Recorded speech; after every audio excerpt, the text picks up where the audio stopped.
Kapoy na ako.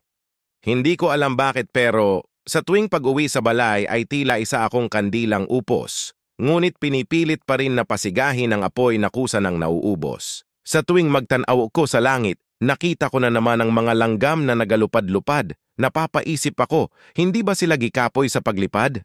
Hindi ba pwedeng magpahinga? Usahay hinihiling ko na lang na paundangon ng orasan upang makapahuway ko, kahit sandali lang. Masaya naman ako sa akong gihimo pero sa pag-abot ng gabi ay nangutan ako sa aking sarili sa tapat ng salamin. Para saan? Para kanino? Sinagot na naman ako ng tao na nasa salamin. Para sa'yo, sa kinabukasan mo, sa pamilya ni mo. Oo nga pala, para sa ako di ay.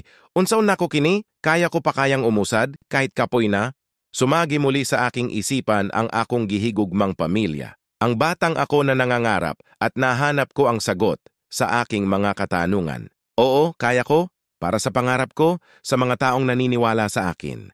Padayon lang kahit kapoy na. Nagustuhan mo ba ang kwento ko? Kung yes, mag-follow ka na sa Noe Fact Stories. Maraming salamat.